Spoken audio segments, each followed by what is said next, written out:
우리 예배드리기에 앞서서 4가지만 함께 준비하도록 해요. 먼저 첫 번째, 성경책. 두 번째, 조용한 장소. 세 번째, 바른 자세. 네 번째, 경건한 마음. 모두 다 준비됐으면 함께 예배 드리도록 하겠습니다. 함께 사도신경 하도록 하겠습니다. 나는 전능하신 아버지 하나님 천지의 창조주를 믿습니다. 나는 그의 유일하신 아들 우리 주 예수 그리스도를 믿습니다. 그는 성령으로 잉태되어 동정녀 마리아에게서 나시고 본디오 빌라도에게 고난을 받으사 십자가에 못 박혀 죽으시고 장사된 지 사흘 만에 죽은 자 가운데서 다시 살아나셨으며 하늘에 오르시어 전능하신 아버지 하나님 우편에 앉아 계시다가 거기로부터 살아있는 자와 죽은 자를 심판하러 오십니다. 나는 성령을 믿으며 거룩한 공교회와 성도의 교제와 죄를 용서받는 것과 몸의 부활과 영생을 믿습니다. 아멘.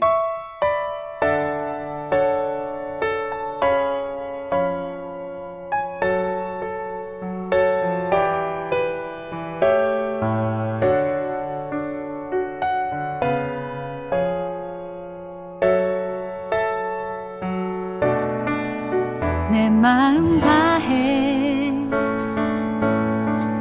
주 이름 찬양해 주 사랑 깊어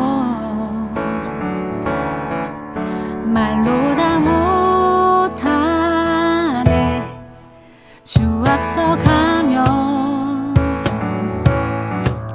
길을 만드시네 오직 내 갈망 영원히 주 찬양 내 맘에 힘이 되신 주 영원한 빛이 되신 주 내 모든 호흡이 주의 행하심 찬양해 주는 위대한 통치자 내 모든 것 주께 순복해 내 삶을 주의 불로 채우소서 내 마음 다해 주 이름 찬양해 주 사랑 깊어 말로 다 못하네 주 앞서 가면 길을 만드시네 오직 내 갈망 영원히 주 찬양 내 맘에 힘이 되신 주 영원한 빛이 되신 주 내 모든 호흡이 주의 행하심 찬양해 주는 위대한 통치자 내 모든 것 주께 순복해 내 삶을 주의 불로 채우소서 내 맘에 힘이 되신 주 영원한 빛이 되신 주 내 모든 호흡이 주의 행하심 찬양해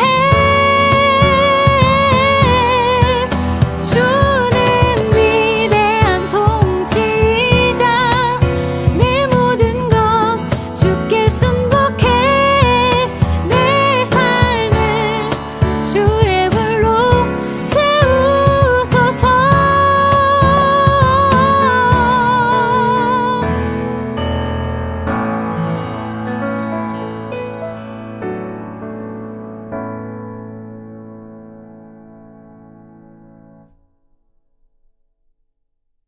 오늘 말씀은 느헤미야 1장 1절에서 11절 말씀입니다. 함께 말씀을 찾아볼까요? 제가 말씀을 봉독하도록 하겠습니다. 하가랴의 아들 느헤미야의 말이라.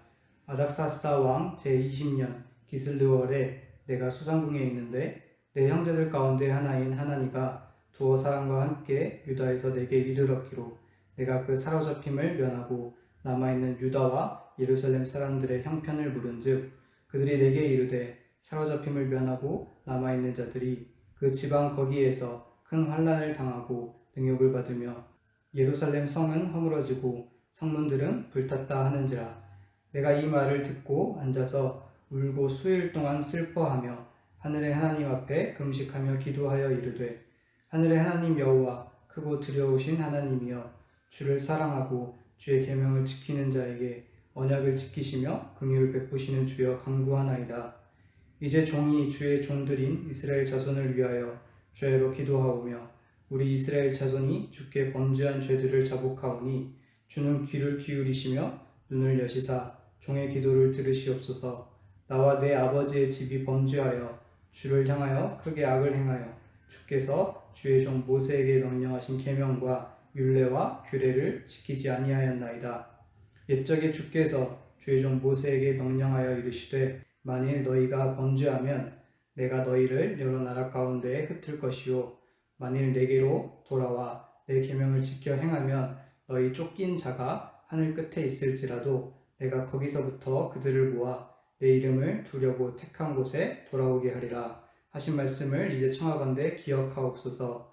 이들은 주께서 일찍이 큰 권능과 강한 손으로 구속하신 주의 종들이요 주의 백성이니이다. 주여 구하오니 귀를 기울이사 종의 기도와 주의 이름을 경외하는 기뻐하는 종들의 기도를 들으시고 오늘 종이 형통하여 이 사람들 앞에서 은혜를 입게 하옵소서 하였나니 그때에 내가 왕의 술 관원이 되었느니라.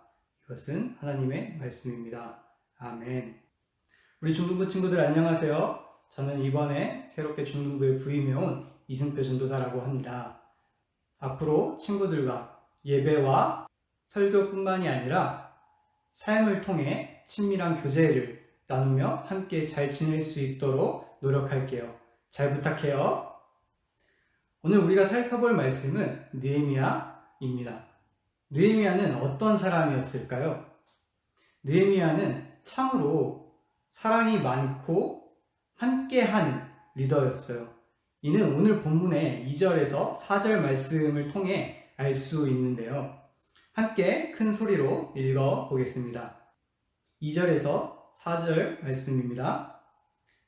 내 형제들 가운데 하나인 하나니가 두어 사람과 함께 유다에서 내게 이르렀기로 내가 그 사로잡힘을 면하고 남아있는 유다와 예루살렘 사람들의 형편을 물은즉 그들이 내게 이르되 사로잡힘을 면하고 남아있는 자들이 그 지방 거기에서 큰 환난을 당하고 능욕을 받으며 예루살렘 성은 허물어지고 성문들은 불탔다 하는지라. 내가 이 말을 듣고 앉아서 울고 수일 동안 슬퍼하며 하늘의 하나님 앞에 금식하며 기도하여. 아멘. 느헤미야는 자신의 형제들 가운데 한 명인 하나니라는 사람이 자신을 찾아왔을 때 유다와 예루살렘 사람들의 형편을 물었어요. 이게 뭐? 라고 생각할 수 있지만 느헤미야의 상황을 생각하면 꼭 그렇지도 않습니다. 그는 11절 마지막에 나온 것처럼 당시 바벨론에서 왕의 술관원이었습니다. 술관원은 술맛을 점검하는 역할을 맡았는데 이는 상하거나 독이 든 것을 확인하기 위함이기도 했어요. 그렇기에 왕의 술관원은 매우 중요한 직분이었어요. 그는 왕과 직접적인 접촉을 할 수 있었으며 막강한 영향력을 행사할 수 있었습니다. 그렇게 성공한 사람이 과연 자신과 전혀 다른 처지에 있는 사람에게 관심을 가지는 일이 쉬웠을까요? 사람은 환경에 많은 영향을 받습니다. 느헤미야가 사는 환경은 예루살렘에 있는 동족들과는 분명히 달랐습니다.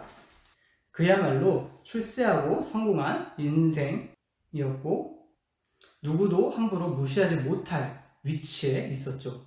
그런 그가 예루살렘 사람들의 안부를 묻는 것은 결코 쉽지 않았을 것입니다. 조금 더 쉽게 예를 들어 볼까요? 친구들이 좋아하는 게임 중에 롤이라는 것이 있죠. 이 게임은 실력에 따라서 등급이 나뉩니다. 실버의 실력을 가진 사람은 브론즈의 실력을 가진 사람과 함께 게임을 하고 싶어 하지 않아요. 다이아나 플레에 혹은 골드에 있는 사람들 역시도 브론즈에 있는 사람들과는 게임을 하고 싶어 하지 않습니다. 그 이유는 게임이 힘들어지기 때문입니다. 잘못하면 질 수도 있고 또 내 등급이 떨어질 수도 있습니다. 그렇기 때문에 그들은 브론즈와 함께 게임을 하지 않으려고 합니다. 마찬가지로 금수저인 사람들은 굳이 자신들이 흙수저인 사람들과 삶을 함께하고 그들을 이해하려고 하지 않습니다. 느헤미야 역시도 금수저의 삶을 사는 중이었습니다. 그런데 그는 굳이 흙수저의 삶에 관심을 가졌습니다. 아니, 그는 단순히 관심을 가진 정도가 아니라 환난과 능욕을 당하고 성이 허물어지고 성문이 불탔다는 소리를 듣고는 앉아서 울며 수일을 슬퍼하고요. 하나님 앞에 금식하며 기도했습니다. 마치 자신의 일인 것 마냥, 내가 그런 일들을 겪은 것 마냥 아파하고 슬퍼하며 통곡한 것이죠. 그리고 그런 애통한 마음을 품고 하나님 앞에 금식하며 기도했습니다. 과연 이런 모습을 어느 누가 따라할 수 있을까요? 느헤미야의 그런 모습을 보고 혹시라도 왕이 분노하거나 미움을 사게 되면 그의 인생도 순식간에 다시 흙수저로 돌아가게 될 수 있었어요. 옥에 갇히거나 고문을 당하거나 최악의 경우 죽음을 맞이할 수도 있었을 것입니다. 그러나 그는 그런 것들을 아랑곳하지 않고 자신의 동족들의 형편을 물었고 그들의 삶을 자신의 삶처럼 여기며 애통해하고 눈물을 흘렸습니다. 느헤미야의 애통해하는 마음은 뒤이어 전개되는 그의 기도에서 잘 드러납니다. 함께 6절에서 7절 말씀을 보도록 할까요? 큰 소리로 함께 읽도록 하겠습니다. 이제 종이 주의 종들인 이스라엘 자손을 위하여 주야로 기도하오며 우리 이스라엘 자손이 주께 범죄한 죄들을 자복하오니 주는 귀를 기울이시며 눈을 여시사 종의 기도를 들으시옵소서.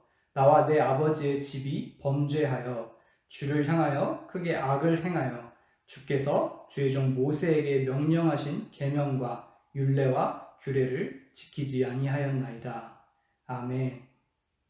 느헤미야는 먼저 하나님 앞에 회개 기도를 시작했습니다. 여기서 느헤미야는 이스라엘 자손들의 죄를 자신의 죄와 동일시합니다. 이스라엘 자손들이 지은 죄들을 자신이 대신 하나님 앞에 자복하고 나와 내 아버지의 집이 범죄하였고 하나님께 크게 악을 행했다고 고백합니다. 이스라엘은 죄로 인해 북이스라엘과 남유다로 갈라졌고 그마저도 결국엔 모두 무너져 내렸어요. 그런데 느헤미야는 그런 이스라엘의 모습을 자신과 동일시하며 회개하는 것입니다. 그럼 느헤미야가 실제로 그렇게 죄악이 가득한 사람이었을까요? 당연히 그것은 아닙니다. 오히려 그는 오늘날의 크리스천들이 본받아야 할 모범이라고 할 수 있는 인물이었어요. 그는 오늘 말씀에서 보는 것처럼 늘 하나님께 기도하는 자였고 하나님의 뜻대로 행하며 사는 사람이었어요. 이스라엘 사람들에게는 늘 사랑을 실천하며 그들을 위해서라면 목숨까지도 아까워하지 않았습니다. 그런 느헤미야였기에 하나님께서는 그를 통하여 바벨론 포로로 잡혀있던 이스라엘 사람들을 다시 귀환시키셨고 무너진 예루살렘을 다시 짓도록 하셨습니다. 뿐만 아니라 느헤미야는 이스라엘 사람들이 하나님께 참된 예배를 드릴 수 있도록 부지런히 애쓴 사람이기도 했습니다. 그런 그가 이스라엘의 죄를 자신의 죄에 동일시한다는 게 과연 쉬운 일일까요? 성경을 통해 우리는 그냥 그렇구나 하고 넘어갈 수 있지만 실제 우리들의 삶에서 보면 그게 결코 쉬운 일이 아닙니다. 며칠 전에 뉴스에서 아파트 6층 높이에서 떨어진 킥보드를 지나가던 시민이 맞을 뻔한 사건이 있었어요. 용의자는 중학생이라고 합니다. 피해자는 70대 할아버지였고 할아버지는 그 아찔한 순간을 겪은 뒤로 정신과 치료를 받고 있다고 해요. 사람이 안 맞았으니 그냥 그러려니 할 수 있을지 모르지만 만약 맞았다면 큰 사고로 이어질 수 있는 위험한 사건이었습니다. 이런 사람의 모습을 나와 동일시할 수 있을까요? 이게 너무 먼 이야기 같다면 학교에서 벌어지는 일들은 어떨까요? 17살의 여고생들이 여럿이서 동급생의 한 여학생에게 음란한 행위를 강요해 촬영하고 신고하면 영상을 유포하겠다고 협박하는 성폭력 사건도 있었습니다. 이 역시도 며칠 전에 일어난 사건입니다. 이런 뉴스를 보면 나와는 전혀 무관한 이야기처럼 보이기도 합니다. 그들의 모습은 나와는 동떨어진 모습이라고 생각할 수 있습니다.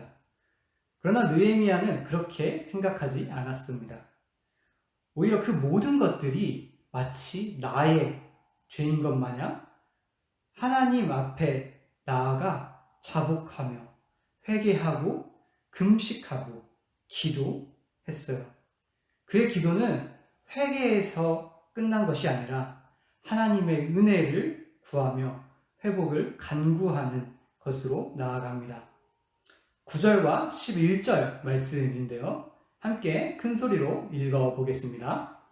만일 내게로 돌아와 내 계명을 지켜 행하면 너희 쫓긴 자가 하늘 끝에 있을지라도 내가 거기서부터 그들을 모아 내 이름을 두려고 택한 곳에 돌아오게 하리라 하신 말씀을 이제 청하건대 기억하옵소서.